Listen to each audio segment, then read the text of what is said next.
There's a lot of these things that just put it off. They don't prioritize preparing.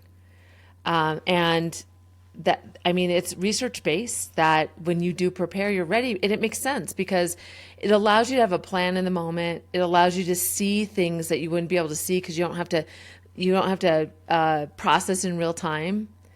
And so you're actually more successful when you do, but it's a missed opportunity. I have a friend who's an attorney, and she says that's the first thing she looks for.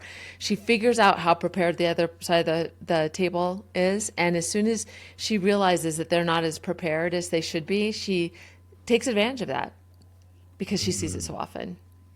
It's fascinating you say that because I was called into a mediation a couple of years ago and I had to present myself. You couldn't bring in a lawyer or a barrister, you had to present yourself.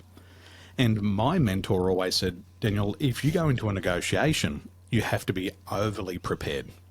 And I love that word, overly prepared, because he said he went into a negotiation and he was going to prepare for 10 hours. He ended up preparing for 16 hours. And he said he was glad he did the extra 6.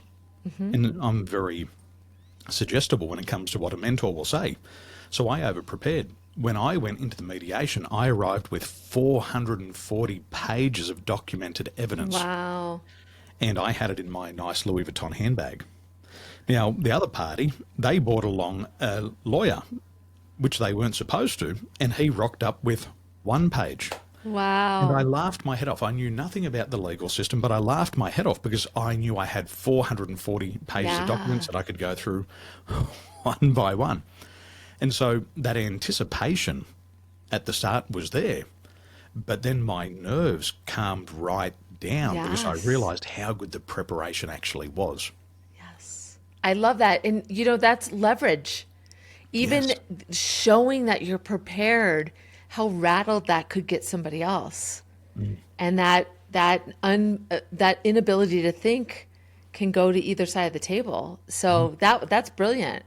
That was great. Way to go. But that's a lot of preparation. Well, I knew I was going to be emotional because I had to represent myself. And how do I detach myself? Yeah. I am myself. I've got to represent myself.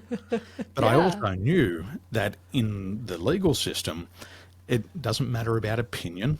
It doesn't matter about your emotion. It comes down to what you can prove with evidence. Yeah. And I remember the other party, they just tried to assassinate my character. And that's all they tried to do, assassinate the character, assassinate the character. And when I stood up, I said to the mediator, I'm not here to assassinate anybody's character or to destroy them emotionally. I'm just going to present the facts. I went through page after page after page. And as I did that, the emotions settled right down. And I think I ended up getting a little bit excited. It was like a competition towards the end. I think I'm going to win this.